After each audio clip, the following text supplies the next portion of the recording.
The following talk was given at the Insight Meditation Center in Redwood City, California.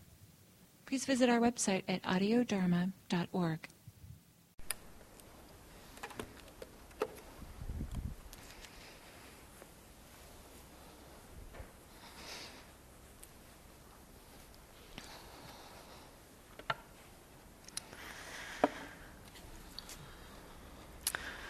So we've been exploring in this class for the last many weeks the Buddhist teachings on the Four Noble Truths and the Eightfold Path. And continuing that, I'll start with a little bit of an overview. We're moving into the topic of effort, how we make effort in this practice, and what we make effort towards. So the wise effort aspect of the Eightfold Path, but a little bit of an overview of the Eightfold Path in general. This is a kind of a shifting point in the path. The Eightfold Path is, we could say, is a set of tools or a set of practices that the Buddha offers us in terms of how to live our lives, how to shift our perspective around our experience, to begin to recognize and understand how we struggle, how and why we struggle and suffer in our experience, and the possibility of transforming our mind, our relationship to the world. This practice is looking at what's under our agency, essentially, what aspects of suffering are under our agency, and looking at how those can be transformed. The teachings of the Buddha acknowledge that there will be struggle and suffering in the world. There will be things that happen that are very unpleasant, things that happen that are pleasant, things that happen that are neutral. And yet our usual relationship to those is when things are unpleasant, we have a lot of reactivity. We don't like it. We want to fight it. We want to fix it, change it. And this is not inherently a problem to want to change something that is challenging or difficult in the world or unjust in the world. This is not inherently a problem. And yet the heart that connects with the world, it may be connecting to that injustice with anger and hatred, or it may be connecting with that injustice with compassion and care and wanting to alleviate suffering.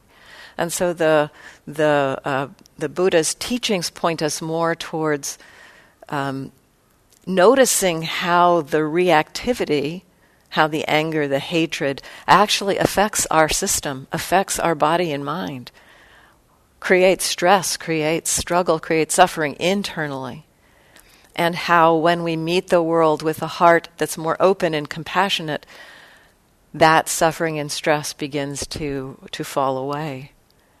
And we have a different relationship with the world. And so the Eightfold Path is essentially a set of tools that help us to transform our relationship to the world. The Eightfold Path begins with wise understanding and wise intention, which is essentially beginning to understand a different perspective on the world, a different worldview, essentially. Our habitual worldview, the one that perhaps we've been taught, most of us have been taught from our families, from our cultures, just from kind of almost in a way, also from the way our body is, or kind of our organism tends to habitually relate to the world in terms of, when things are pleasant, we like it, we want to go towards it. When things are unpleasant, we want to get rid of it. Most creatures, most even single-celled organisms have this kind of mechanism. And yet in our human system, it's not an automatic mechanism. It's not a kind of a hardwired mechanism. It's more of a that movement towards pleasant, the movement towards unpleasant, is kind of mediated by all kinds of views and beliefs and ideas. This is the way our human system works. There's a whole bunch of kind of thoughts and ideas and views and beliefs that motivate us in terms of how we respond to the world. And so our usual worldview, it goes something like, how I can be happy, the way I can be happy, is if I can get what I want, get rid of what I don't want, and make that, the getting what I want, getting rid of what I don't want, that's what makes me happy. And so that's what I need to do in my life. And this may be having and getting rid of material things that we like or material things that we don't like around us. It can be in that realm. But it also can be in the realm of being surrounded by people that kind of appreciate us, or to want to have people respect us and admire us.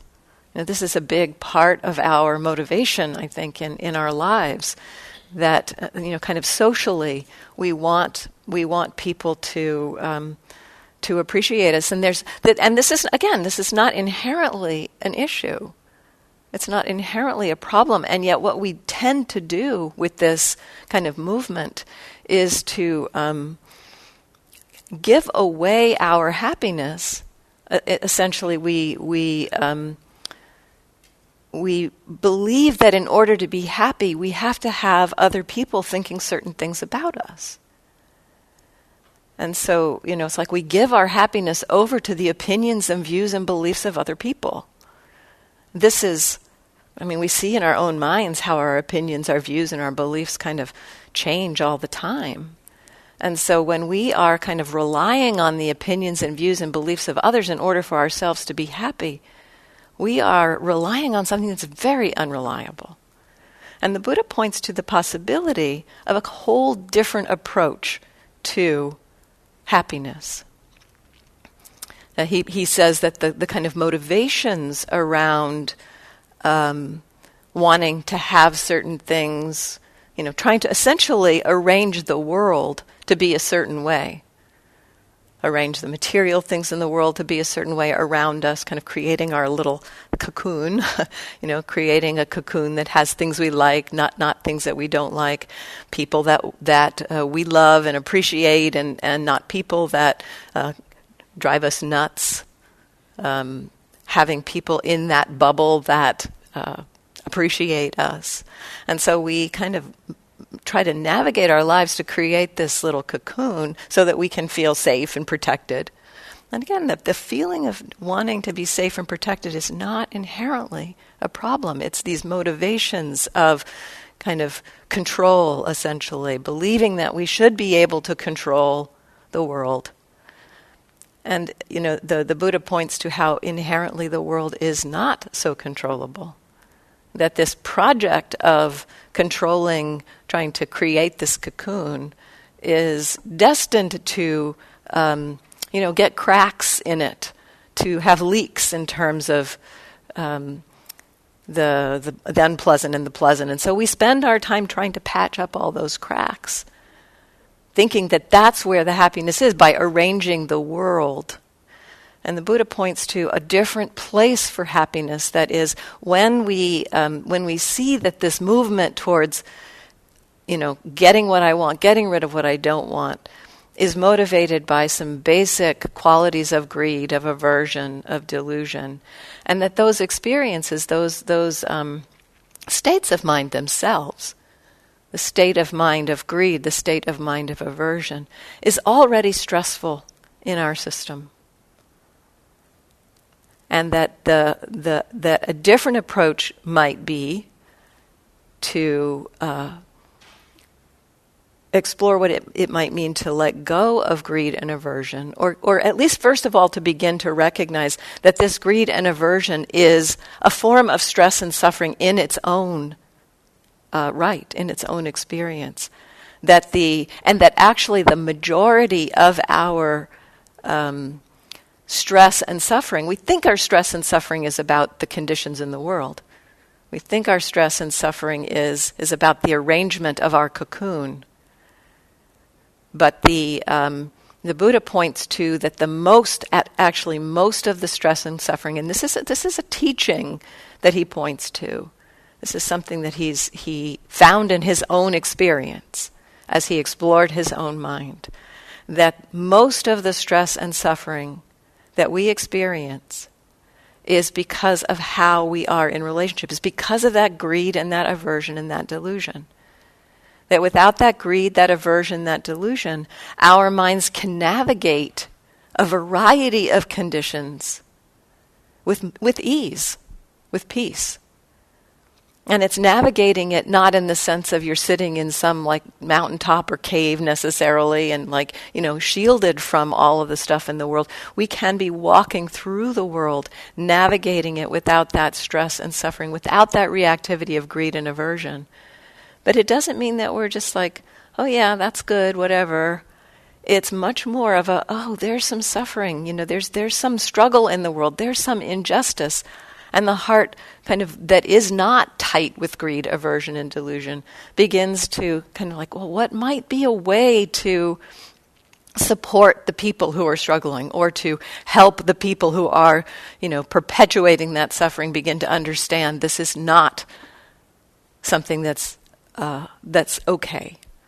And so this movement towards an open heart doesn't mean that we're not engaged in the world. And so this is a kind of framing of the wisdom, essentially, the wisdom component of the Eightfold Path, a shift to a new world view. It's not an intuitive shift.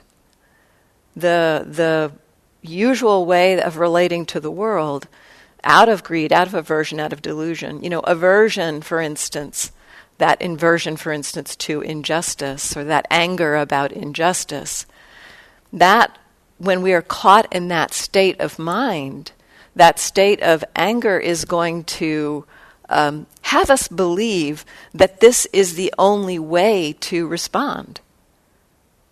And that if, in fact, we don't respond with this anger, then it means we don't care. So our hearts are kind of confused in a way, because so the state of anger is kind of obscuring the possibility of a new or different relationship to injustice, in this case, that of compassion, that of the heart that's open and receptive and responsive to the world. And so this shift is not so intuitive, because our cultures, our families, our kind of the way our systems have worked, have habitually operated from these perspectives of greed and aversion and delusion. And so this kind of shift, a shift of worldview, the basic shifts are, that the greed, the aversion, the delusion are a big piece of our struggle, our suffering, and that those underlie a whole set of states of mind, a lot of reactive emotions, anger, frustration, confusion, hostility, pride, arrogance, desire, a whole host of things that have us acting out of these habitual states of greed, aversion, and delusion. And there's a kind of a framing of these, the states that kind of arise based on those three fundamental roots, and that the states that arise in relationship to those, the greed, aversion, and delusion, are what we would call unskillful, unhelpful states of mind. That they tend to motivate us to act in ways that are unskillful. They tend to motivate us to act in the world in ways that are unskillful, but also they tend to reinforce themselves with anything that our mind frequently engages with. That frequently engages with anger, aversion, pride, arrogance. It will tend to reinforce that quality in the mind. This is an old teaching from the Buddha. Whatever we frequently ponder becomes the inclination of the mind, and certainly it's borne out through science these days, the neuropsychology of how our brains work. And so this kind of movement of greed, aversion, and delusion, creating these unhelpful states of mind. They're unhelpful in terms of what they put into the world, and they're also unhelpful in terms of what they tend to cultivate internally. Because when we look at these states, when we look at greed, aversion, and delusion, we see that they hurt. They actually feel, as I said earlier, they feel stressful. There's constriction in the body, tension and tightness. We can feel that stress. We can feel that struggle, that suffering from these states of mind. And so the teachings point to those as both unhelpful for what they put into the world. The kind of, when we're angry, we tend to lash out at people. We tend to say things that may not be friendly or kind. When we have a lot of greed, we may tend to, try to maneuver and manipulate the world and to get things that we want, even to the point of taking things that are not offered, potentially. And so the movements of greed, aversion, and delusion tend to create stress and harm in the world, and also create this internal stress. And so this is this perspective offered in this first aspect of the Eightfold Path, what we could call the wisdom section of the Eightfold Path, wise understanding. And wise intention comes out of that understanding, that we begin to be, have the intention to shift our relationship to the world. When we have a sense of maybe some confidence or maybe even just a sense of a willingness to try something different. This was my case in the early days of my practice. I could see how much I was suffering. In particular, I could see how much I was suffering by the amount of anger I had, that and the way that my mind kind of believed it should be able to control the world. And this kind of there's both the anger at things that were going on and the anger that it didn't work to use that anger to control the world.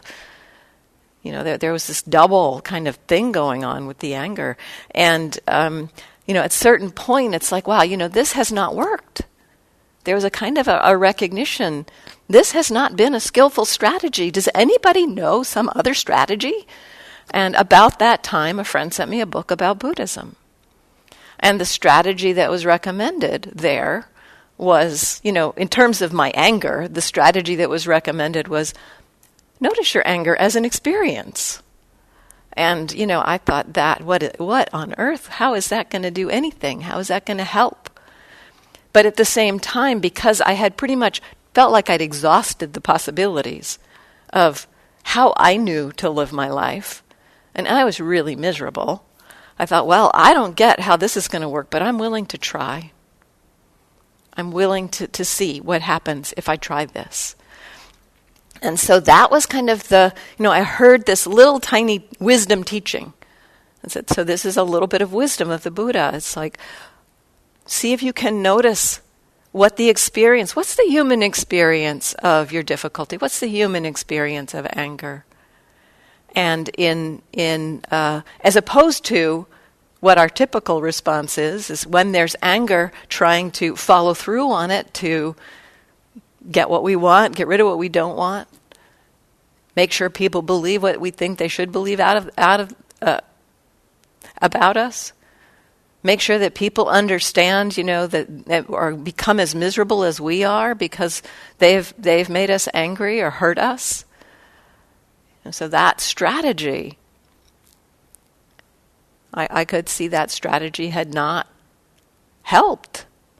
In my experience, I was pretty miserable. And so this shift, this little shift of, okay, well, what is it like, rather than to follow through on the anger, to notice that this is what it's like to be a human being that's angry. And so that experience that little bit of wisdom motivated an intention to try something new. So that's that first section of the Eightfold Path, the wisdom section. And then the middle section of the Eightfold Path is really about ethical conduct. It's about how we engage in the world. And this is pointing to, those states, the greed, the aversion, the delusion, how they tend to affect the world.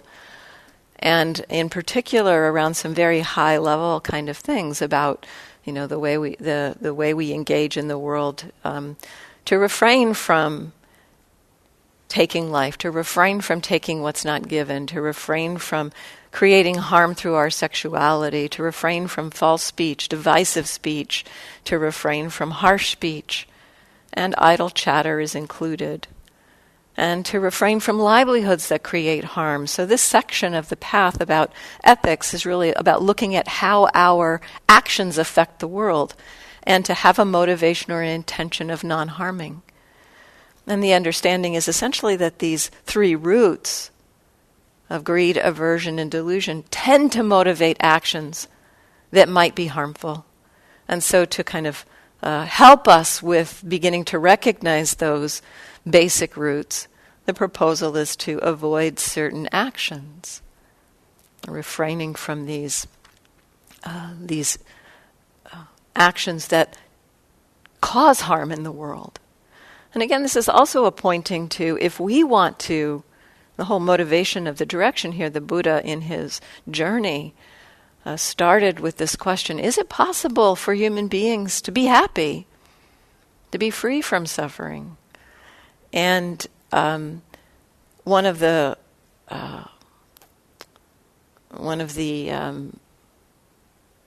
understandings here, the expressions here, is if we want to be happy, then it's useful to not to do things that make others suffer, to act out of unkindness, to act out of the greed, the aversion, the delusion. And so this is this aspect of the Eightfold Path, to refrain from actions that create harm, to generate a field of harmony around us. And this kind of harmony that we explore begins to rebound on our own hearts and minds.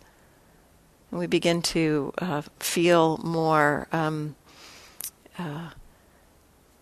kind of a sense of appreciation for the what this non-harming does for us. It does things for the world, but it also does things for us internally. There's a teaching that points to how when we engage in this way, when we don't harm others, then we give the gift to others of not needing to be afraid in our presence, but also give ourselves a gift of blamelessness, that we need not feel regret or guilt, that our hearts and minds can have an ease to them, and that this can bring delight and joy into the heart. And so this section of the path kind of looks at how we might be in relationship to our communities, our families, and the world.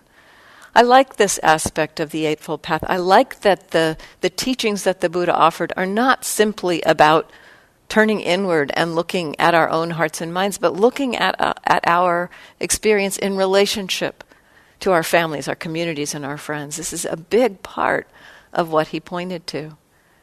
Cleaning up our relationship to our communities, as we begin to be curious about how are we acting in the world. This is a piece of coming into ease in our own hearts and minds too. And so the next part of the Eightfold Path is the part that kind of begins more the inner exploration. So we have some wisdom that kind of aims us in the direction of how to shift our worldview. And then the next part is how are we in relationship to the world, in relationship to communities. And this third part of the Eightfold Path, it's called the Samadhi section of the Eightfold Path, or the concentration section, or the collecting of the mind section. It's comprised of wise effort, wise mindfulness, and wise concentration.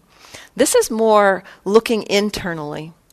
And so the ethics section is asking us to look into our relationship externally, and this third part is asking us to look into our relationship from this perspective of wisdom, into our relationship with ourselves. And so wise effort is the beginning of that exploration, looking inwardly. And the pointing of wise effort is how we engage. How do we engage in this exploration internally? And the teachings of wise effort come back to this kind of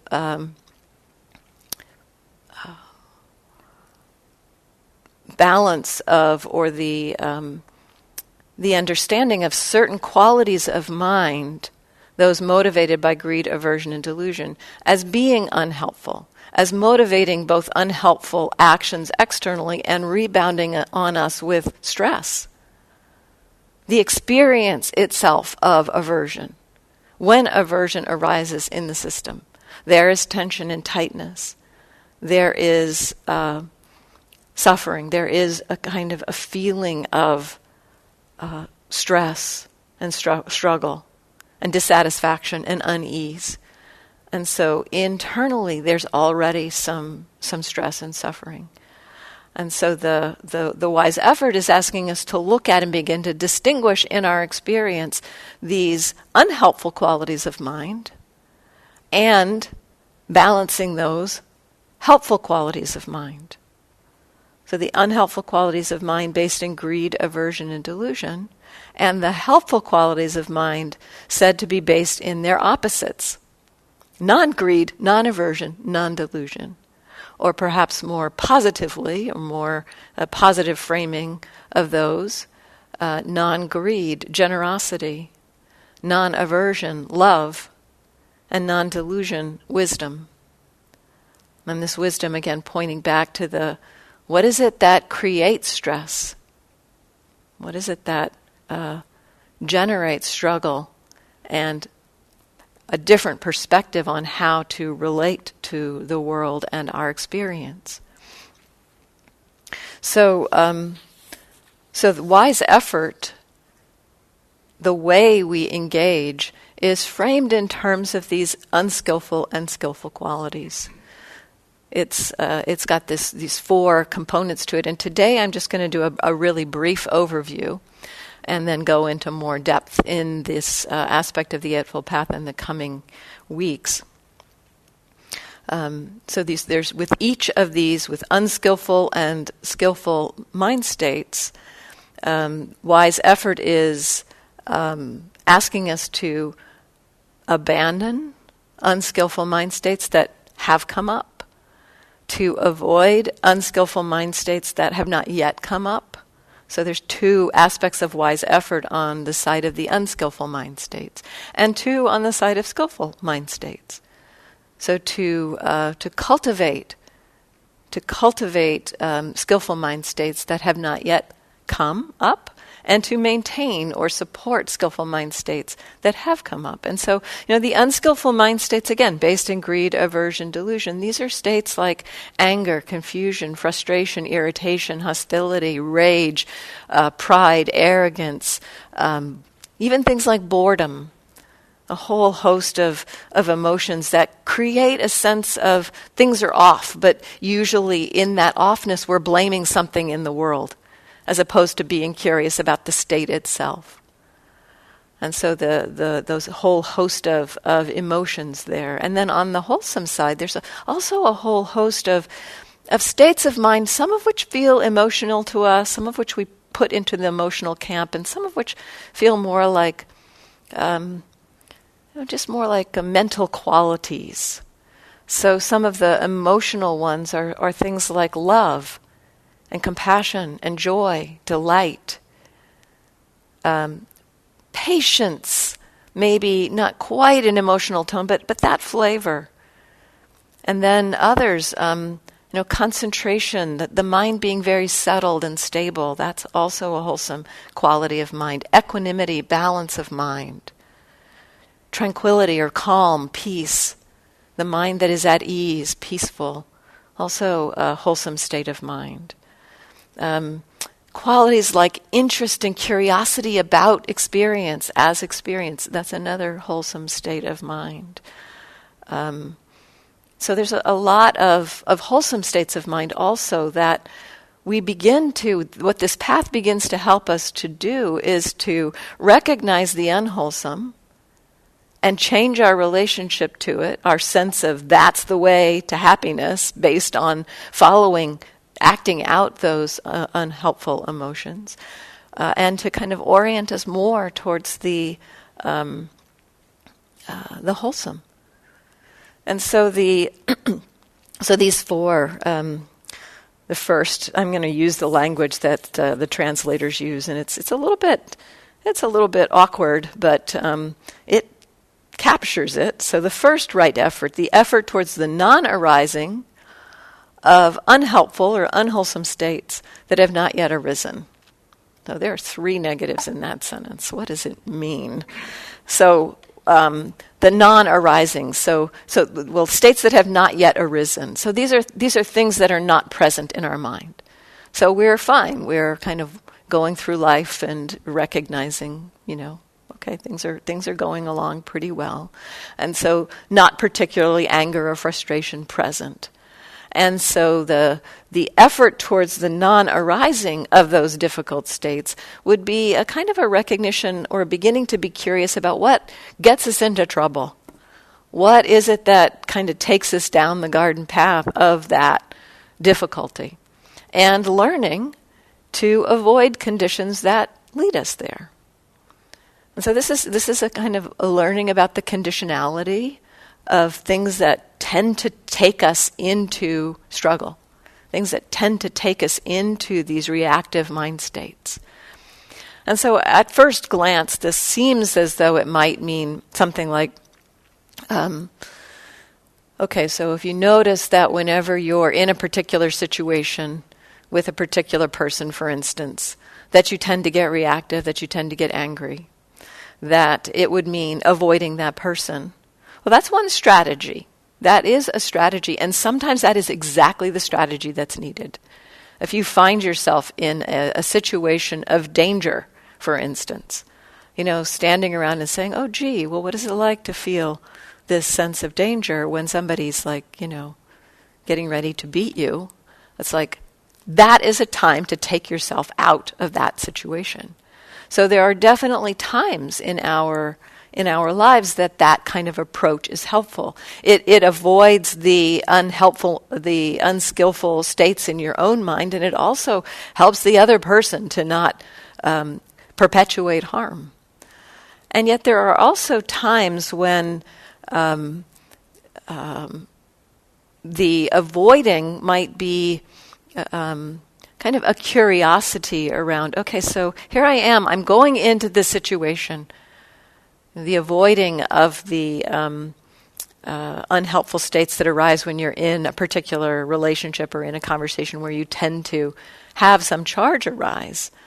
So you know that you're walking into that situation. A curiosity about what happens there. This is so you might think that avoiding the person would be the way to avoid the reactivity that arises in connection with that person. But that, in a way, is reinforcing the idea that that person has some kind of control, in a way. That you have no power when you get into that situation with that person, then essentially they've got the power to push your button. And so that's a kind of a giving away of your own agency to the other person, a believing that you don't have that power to maintain some balance or some kind of calm or equanimity in that situation. And so this is another kind of exploration around the avoiding, is to be curious about what happens when you get into that situation. So there's things that the person's saying, ways that they look, and then there's responses inside to that person. And as we begin to be curious about that, we begin to see that, okay, so when that person said that thing, that's when this charge arose. That's when this reactivity arose. And so we begin to recognize that, okay, so that is a trigger, perhaps that thing that person said is a trigger. And the curiosity, so this is where mindfulness comes in.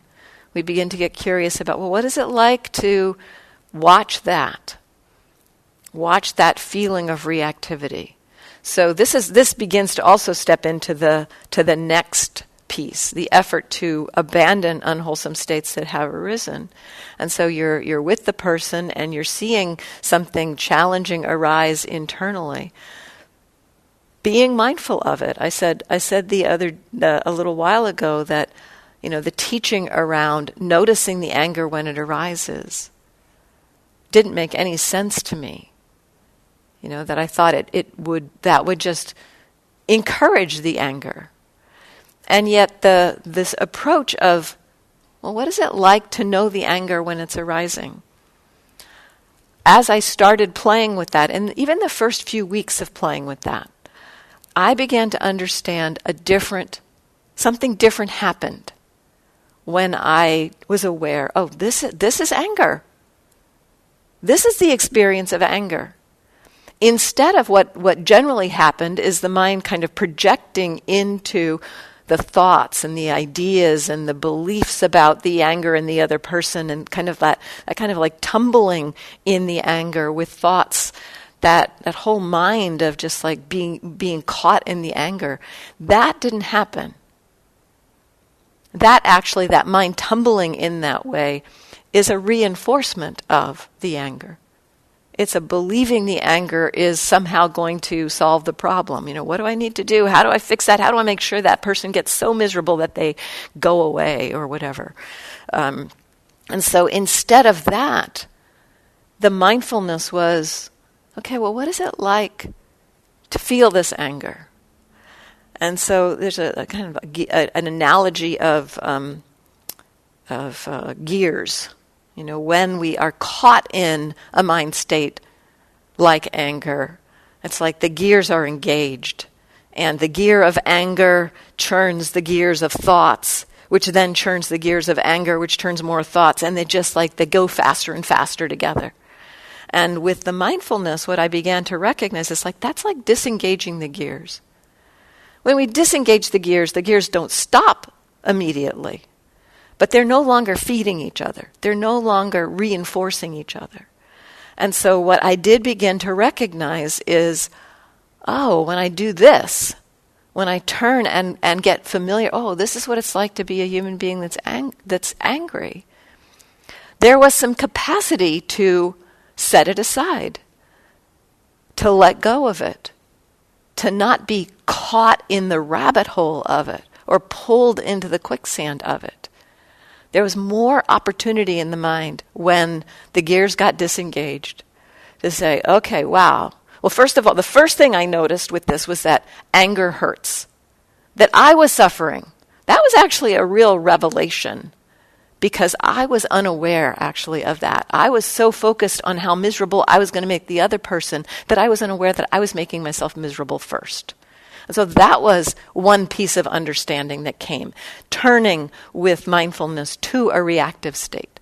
And so this is how this second aspect of the Eightfold Path works, is that in looking at unwholesome states that have arisen with mindfulness, the first thing we begin to notice is that state itself is painful. That we have potentially not noticed that in the movement to do something in the world. That kind of the idea of the getting rid of the thing or getting the thing in the world has kind of overtaken our minds, and we have not seen, that idea of, it'll be great when that person is so miserable.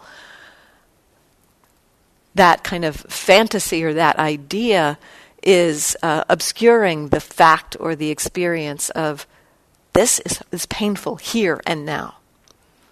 And the mind kind of giving over its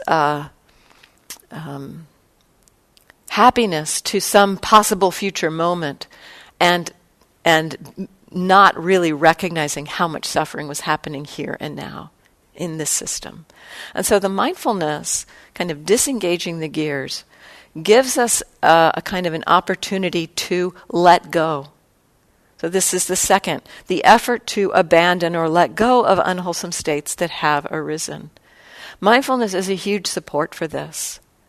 This kind of disengaging the gears takes us out of the place where we're being kind of automatically driven by the thoughts and the beliefs of the difficult state. Disengaging the gears gives us a little more space to choose something else. And so the abandoning can have two sides to it, actually, this abandoning unwholesome states that have arisen.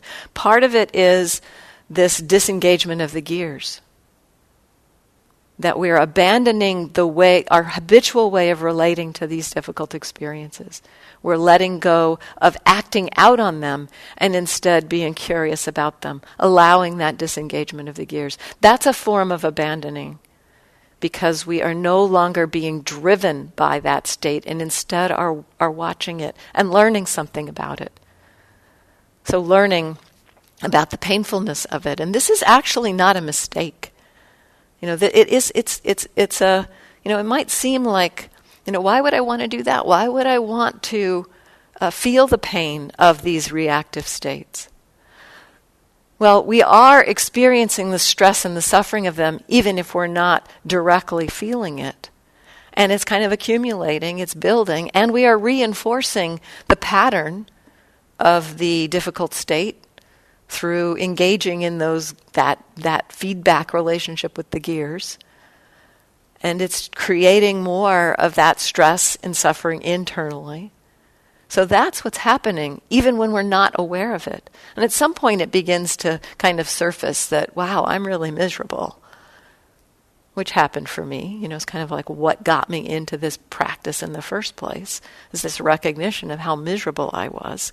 And so the kind of curiosity to begin to okay, well, this teacher says try paying attention to this experience. And I felt, in that disengagement of the gears, I felt the suffering of it.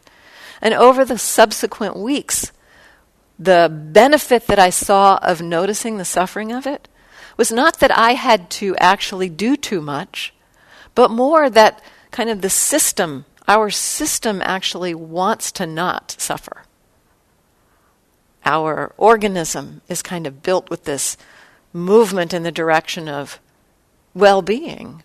And that mechanism that we have in our system to move in the direction of well-being, both fortunately and unfortunately, I think, is mediated through this worldview that we have. And so the belief that acting on my anger is what's going to take me to well-being is kind of a confused relationship to this strategy to move towards well-being. And as our system begins to recognize, oh, actually, this anger is already suffering.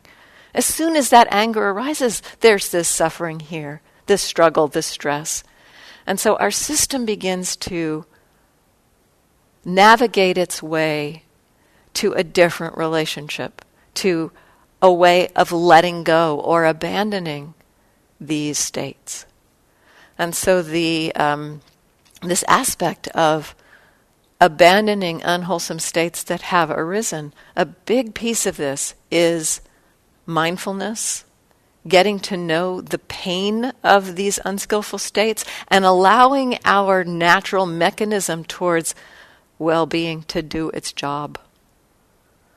And over time with practice, sometimes we see as the stronger the practice gets, the more powerful the mindfulness is. Sometimes we see just simply watching our minds, seeing, oh, there's that frustration arising, and our system begins to say, oh yeah, that frustration,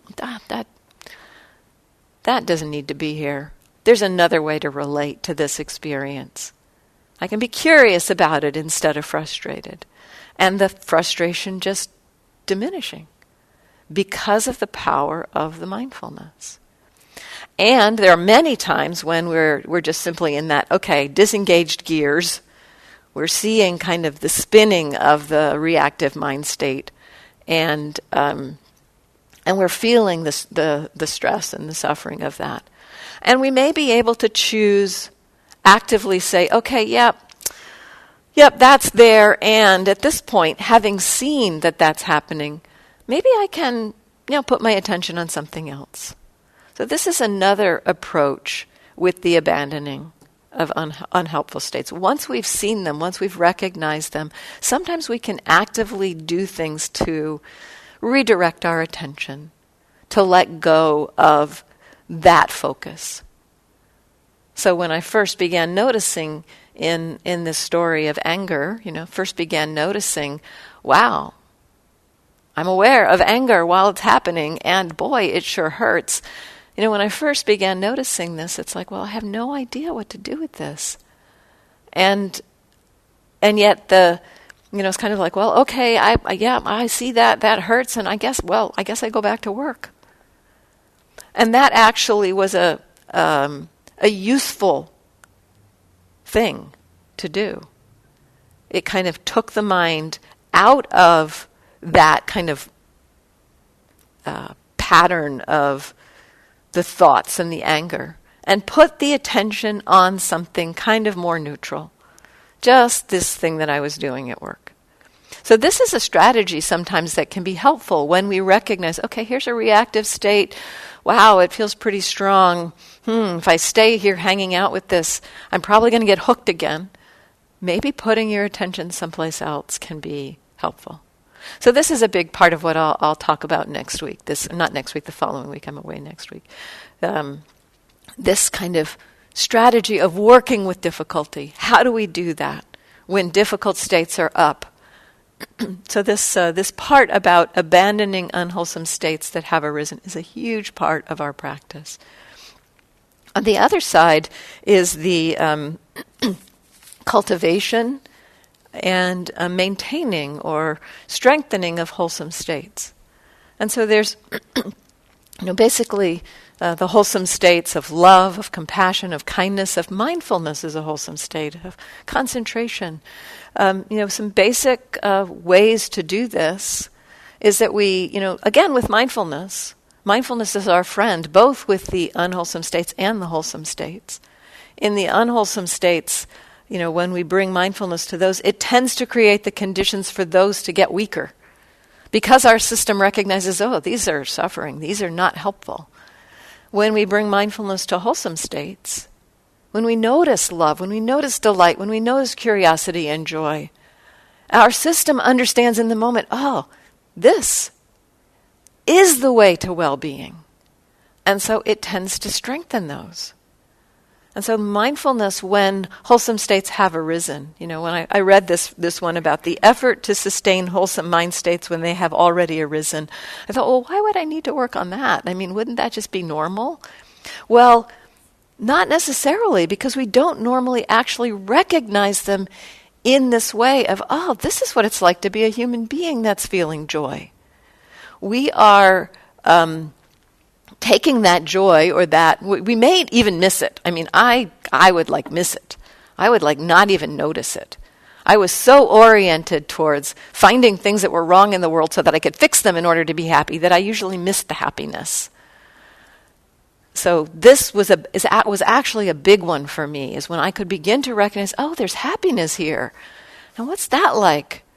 It's like, wow, that's lovely. And I don't have to now pick up something that is wrong in order to get rid of it. I can just rest with this. So this kind of recognition with mindfulness of these wholesome states is a big part of their cultivation. And then the other side is the effort to encourage or arouse wholesome mind states when they've not yet arisen. And so this is a kind of more of it's more practice-based in a way. it is beginning to find ways to support wholesome states. And so, for instance, the teaching or the practice of cultivating loving kindness falls in this camp, where we actively encourage wholesome qualities of mind, reflecting on what supports that. So that's a big piece of this aspect, is actively finding ways to support the cultivation of wholesome states. The cultivation of this also happens very naturally as we work with the first two, as we work with letting go of unwholesome states. Partly because these two sides are not separate, that the reduction of the unwholesome states, and this is maybe as we think about the framing of the way the unwholesome and the wholesome are described. So the unwholesome is described, the unhelpful states are described in terms of greed, aversion, and delusion. And so that as those diminish, we end up with the mind not having greed, aversion, and delusion. And the definition of the roots of the wholesome are non-greed, non-aversion, and non-delusion. And so that as those unwholesome states diminish, the qualities in the mind are very naturally resonant with the development of the wholesome. And sometimes we can actually begin to see this, even as we are recognizing something challenging. That kind of, at some point in my practice, I began recognizing, oh wow, there's anger here. Anger's arising. And in the mind that knew that, like, oh yeah, this mind can see that without kind of getting caught in it. There was a delight. There was a kind of a happiness that the seeing could be there. And so this is kind of stepping back from the watching, so you're watching something challenging, kind of taking in, wow, the mind can do this. And the attitude in the mind, or the relationship in the mind to that experience. When there's a balance in the mind, there's all kinds of beautiful qualities that are being cultivated there. This patience is being cultivated, and a sense of evenness of mind, and maybe even a calmness of mind. And so as those unwholesome states begin to diminish, the very witnessing of them cultivates the wholesome states, and also the diminishment of those. Then, as they're weakening, as greed, aversion, and delusion end, there is this kind of more natural arising of love and compassion and joy. And so this is the cultivation of wholesome states, that these two are not separate. We are not only abandoning the unwholesome. In that abandoning of the unwholesome, we are cultivating the wholesome. We are maintaining the wholesome. In the cultivating and the maintaining of the wholesome, we are simultaneously creating the conditions for the future that the unwholesome states will not arise as much. And so these four really work together. They're not independent. It's not like we do one and then we move on to the next one. They connect together. So it's time to stop, and we'll continue on this theme in the coming weeks. So thank you for your attention.